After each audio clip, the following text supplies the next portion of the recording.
I mean, yeah, I think I heard Austin say it, and I think we've been saying it this whole time. I mean, we don't care what you guys say. We don't listen to you guys outside of this locker room. We're just focused on ourselves and this group in here. That was Mitch Marner yesterday at media availability saying doesn't really care too much about the media. Obviously, a very frustrated Mitch Marner, catching a lot of heat after Game 3. Let's bring in someone that was there, Chris Johnston of NorthStar Bets. Chris, you were there.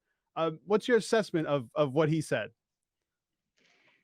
Oh man, I mean, I don't blame him if he doesn't want to read what I'm writing or listen to what I'm saying or any of my colleagues. Like I get it, I certainly do, because there's not a lot of positivity to be found in that coverage right now, and justifiably so. I mean, they're down 3-0 in a playoff series. It's a week and a half after they supposedly slayed your demons.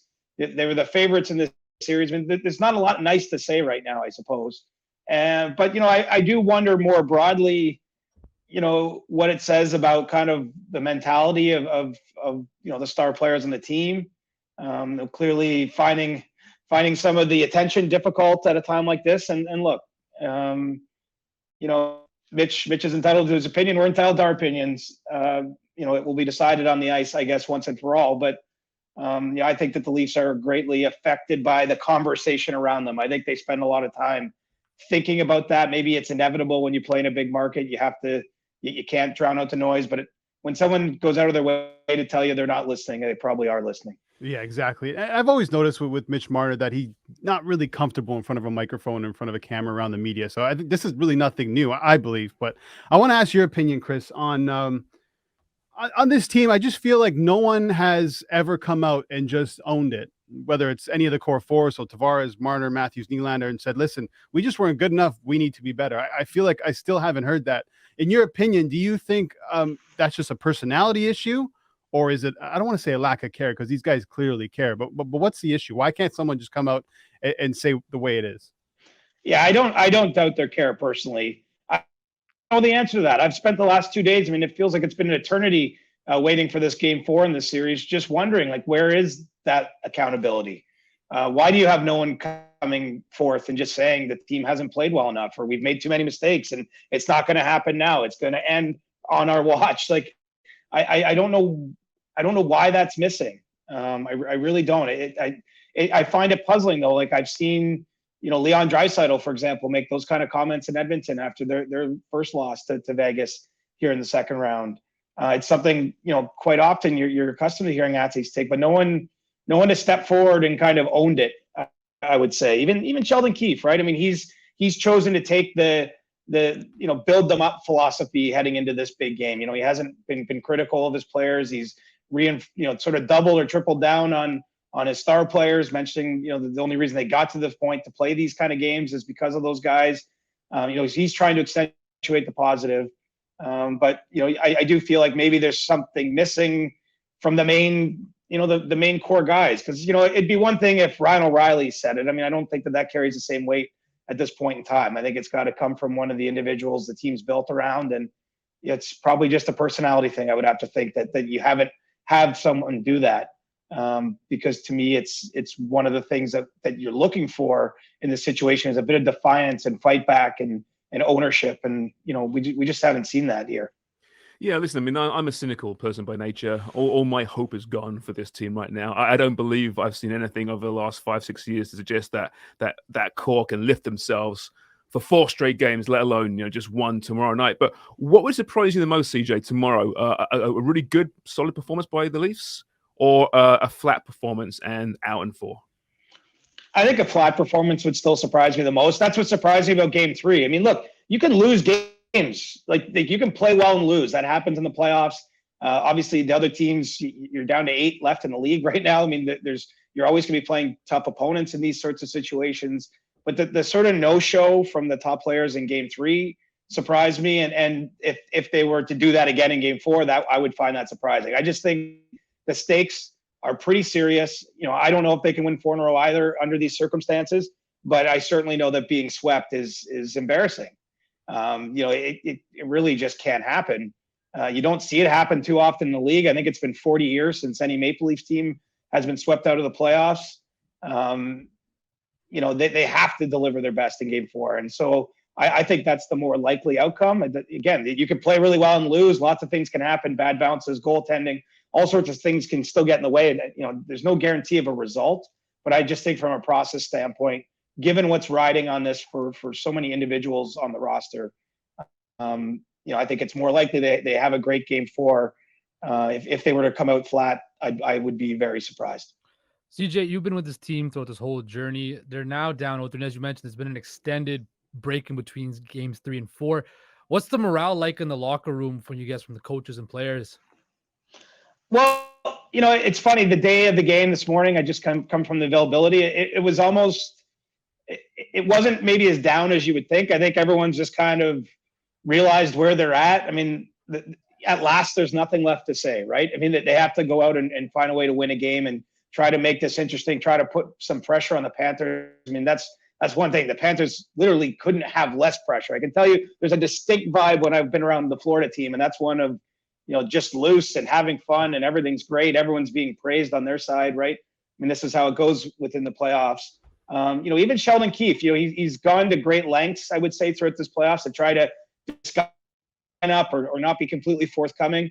Heading into this elimination game, he's told us, the lines. He's given rationale for why he's switched up some of those forward lines. He's talked about breaking up his defensive pairing of TJ Brody and Jake McCabe. He's hasn't. It's basically like, here's all the cards on the table.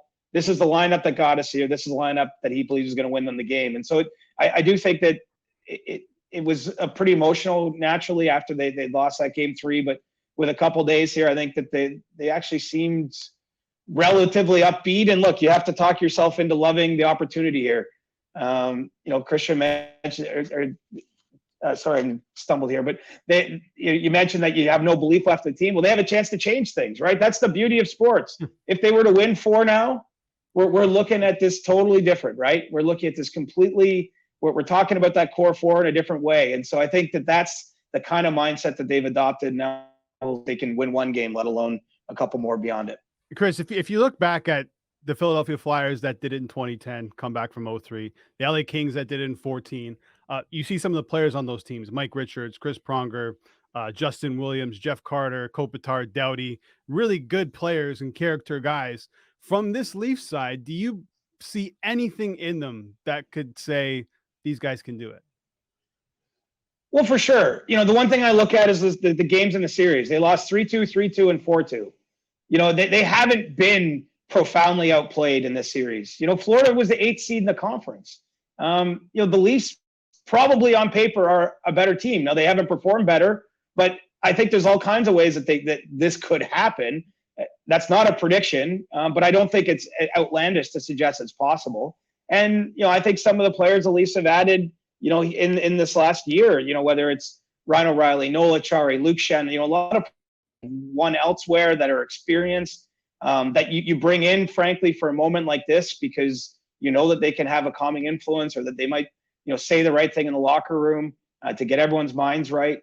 I do see it there. It's only happened 4 times in history. That tells you how difficult it is, because there's just no error.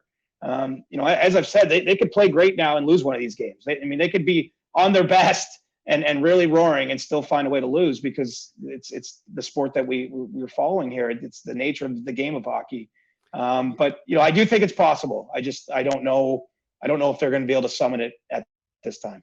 Yeah, the fact is the body isn't just warm, it's actually still alive, right? If you read and you listen and you hear Leaf Nation right now, you'd assume they're out, they're done. And I understand why that is.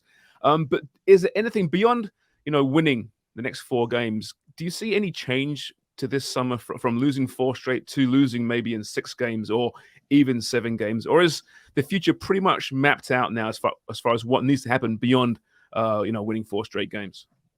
In my mind, how you lose matters. If being swept, that's a profound disappointment. That, in my opinion, entirely wipes out finally getting through the first round against Tampa. Like, any of the good feelings from that, any of this idea that maybe they've broken down some barriers or overcome these mental hurdles, beat a team that's been to 3 straight Stanley Cup finals, it goes out the window if you lose 4 in a row right afterwards. And so I do think that there's something to be gained here, by making it a series, by fighting back, by pushing against this. Let's face it, there'll be changes this summer. That's guaranteed already. But some of these players will be back next year, and presumably the Leafs will be a playoff team again next year. I think if they do push back in this instance, in this circumstance, that it's something they can even use maybe down the line. I mean, that's how you have to view it.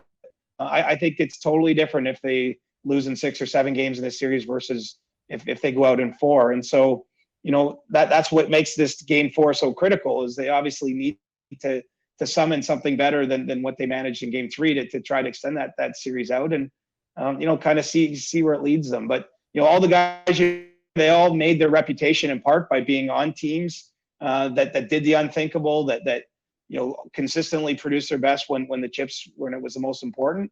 I mean, that's the Leafs. If they were able to do it, you could change your entire reputation here in about a span of 6 or 7 days.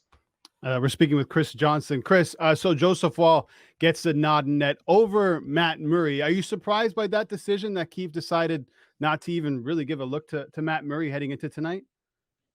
I'm not that surprised, just because Murray's, has been injured. He hasn't really been in the mix. He hasn't been a regular participant at practice these last number of weeks.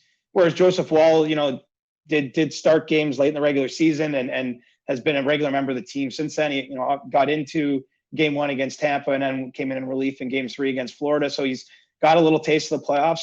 But I mean, who's kidding who? If you had told me that back in September or October that we would get to this game and Joseph Wall was starting it, of course, that would have been a surprise. But I just think Matt Murray, he just has not been reliable for the Leafs. He's missed significant time with injury. You love his experience. That's partly why they went and traded for him last year, but the results haven't been there. And let's look at it for Joseph Wall. I mean, he's got nothing to lose, in my opinion. And he's performed extremely well this year.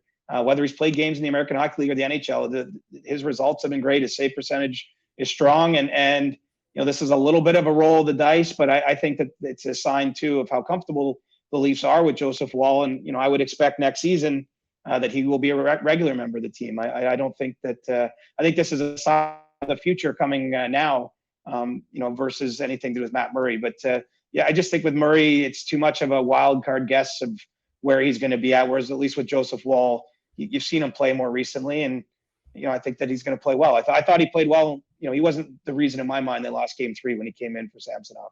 Yeah, massive opportunity for Joseph Wall. CJ, we're running out of time, but thank you so much. Enjoy the game and enjoy the weather in Florida as well. Will do. Thanks, guys.